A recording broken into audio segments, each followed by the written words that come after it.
নমস্কার বন্ধুরা, রিঙ্কু কিচেনে আপনাদের সবাইকে স্বাগত জানিয়ে চলে এসেছি প্রতিদিনের মতো আজ আবারও নতুন একটা রেসিপি নিয়ে। আজ আমি বেথর শাক তৈরি করে দেখাবো। আর অনেকেই আছে বেথর শাকটা খেতে পছন্দ করে না, তাই একবার হলেও আমার মতো করে এভাবে বেথর শাকটা বানিয়ে নিতে পারেন। গরম ভাতের সাথে খেতে অসাধারণ লাগে। রেসিপিটা প্রথম থেকে শেষ পর্যন্ত দেখার অনুরোধ রইল।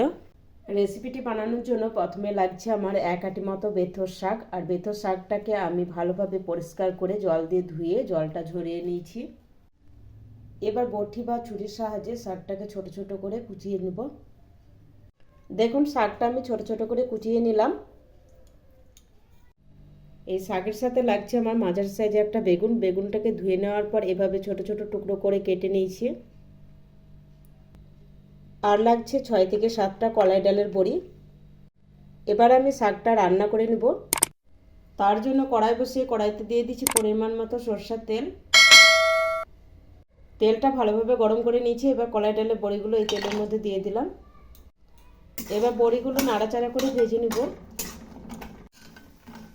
বড়িগুলো 3-4 মিনিট সময় নিয়ে লাল লাল করে ভেজে নিয়েছি। এবার বড়িগুলো তুলে নেব।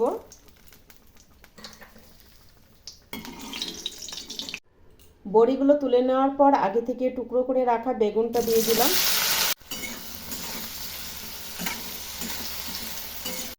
এবার বেগুনের মধ্যে দিয়ে দিচ্ছি সামান্য পরিমাণে হলুদ গুঁড়ো। তারই সাথে দিয়ে দেবো সামান্য পরিমাণে লবণ। এবার লবণ আর হলুদের সাথে বেগুনটা ভালোভাবে মিশিয়ে নিয়ে বেগুনটাকে ভেজে নিব।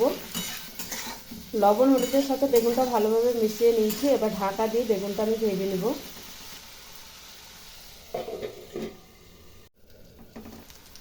ঢাকনা দিয়ে বেগুনটাকে 3-4 মিনিট সময় নিয়ে লাল লাল করে ভেজে নিলাম। এবার আমি বেগুনগুলো তুলে নিব। ঢাকনা দিয়ে বেগুনটা ভাজলে বেগুনটা তাড়াতাড়ি ভাজাও হয়ে যায়, খুব সুন্দরভাবে নরমও হয়ে যায়। বেগুনটা তুলে নেওয়ার পর আরও 1 চামচ মতো সরষের তেল দিয়ে দিলাম।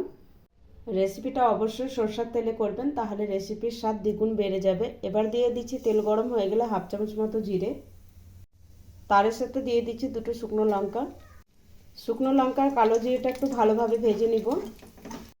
কালো জিরে আর শুকনো লঙ্কাটা ভালোভাবে ভেজে নেওয়ার পর দিয়ে দিচ্ছি 4-5 কোয়া রসুন। রসুনটাকে আমি থেতো করে দিয়ে দিলাম। এবার রসুনটাকেও ভেজে নিব। আপনারা যদি নিরামিষভাবে শাকটা বানাতে চান তাহলে রসুনটা বাদ দিয়ে দিবেন, তবে শাকে অল্প একটু রসুন দেওয়ার কারণে শাকের স্বাদ দ্বিগুণ বেড়ে যায়। রসুনটা লাল লাল করে ভেজে নিয়েছি। দিয়ে দিচ্ছি কুচিয়ে রাখা শাকটা।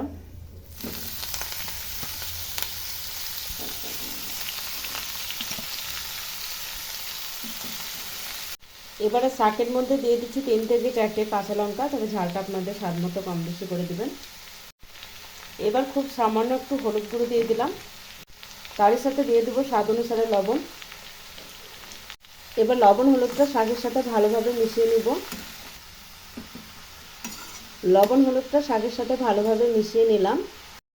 এবার আমি শাকটা ঢেকে রান্না করব, তবে শাকটা সেদ্ধ করার জন্য আলাদা করে জল দেওয়ার প্রয়োজন হবে না। শাকে থেকে যে জলটা বের হবে সেটাতে খুব সুন্দরভাবে শাকটা সেদ্ধ হয়ে যাবে। 2 মিনিট পর ঢাকনাটা তুলে নিলাম। আর দেখুন শাকে থেকে অনেকটা পরিমাণে জল বের হয়েছে। এই জলে শাকটা খুব সুন্দরভাবে রান্না হয়ে যাবে। আবারও একটু ভালোভাবে নাড়াচাড়া করে দেব। আবারও আমি শাকটা ঢাকা দিয়ে দিব। আবারও 2 থেকে 3 মিনিট পর ঢাকনাটা তুলে নিলাম।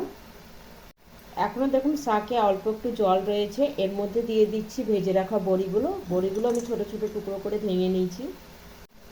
আর দিয়ে দিচ্ছি ভেজে রাখা বেগুনগুলো। এবার বেগুন আর বড়িটা শাকের সাথে ভালোভাবে মিশিয়ে নিব। শাকের মধ্যে যখন অল্প জল থাকবে তখন বড়িগুলো দিয়ে দিতে হবে, এতে করে বড়িগুলো খুব সুন্দরভাবে নরম হয়ে যাবে আর বেগুনটাও ভালোভাবে শাকের সাথে মাখো মাখো হয়ে যাবে। এবার এভাবে 2 থেকে 3 মিনিট নাড়াচাড়া করে রান্না করে নিলে আমাদের শাকটা তৈরি হয়ে যাবে। অনেকেই আছে বেথর শাকটা খেতে পছন্দ করে না, তবে এভাবে একবার হলেও রান্না করে দেখতে পারেন, খেতে দুর্দান্ত লাগে গরম ভাতের সাথে। বেথর শাকের মধ্যে আমি বড়ি আর বেগুন ব্যবহার করেছি, তবে আপনারা চাইলে একটা মাঝারি সাইজে আলুকে ছোট ছোট টুকরো করে এর মধ্যে দিতে পারেন, তাতেও খেতে ভীষণ ভালো লাগে। এই সময় দিয়ে দিচ্ছি অল্প একটু চিনি, তবে আপনাদের শাকে চিনি পছন্দ না হলে চিনিটা ব্যবহার করবেন না। এবার ভালোভাবে মিশিয়ে নেব। এই সময় বড়িটা নরম হয়ে গেছে আর বেগুনটা খুন্তি দিয়ে এভাবে হালকা হাতে একটু ভেঙে দিচ্ছি। এতে করে বেগুন আর বড়িটা শাকের সাথে মাখো মাখো হয়ে যাবে। এইভাবে অনবরত নাড়াচাড়া করে শাকটা রান্না করে নিয়েছি। এবার আমি গ্যাস বন্ধ করে দিলাম আর শাকটাকে একটা প্লেটের মধ্যে নামিয়ে নিচ্ছি। এখন শাকটা পরিবেশনের জন্য পুরোপুরি তৈরি হয়ে গেছে। শাকটা আমি প্লেটে পরিবেশন করে দিয়েছি। আর এই বেথর শাকটা এভাবে রান্না করলে গরম ভাতের সাথে খেতে জাস্ট অসাধারণ লাগে। আজকে রেসিপিটা আপনাদের কেমন লেগেছে অবশ্যই কমেন্ট করে জানাবেন। রেসিপিটা ভালো লাগলে লাইক শেয়ার সাবস্ক্রাইব করে আমার পাশে থাকার অনুরোধ রইল। আজ এখানেই শেষ করছি। দেখা হবে আবার নতুন কোনো রেসিপির সাথে। ততক্ষণ ভালো থাকবেন, সুস্থ থাকবেন।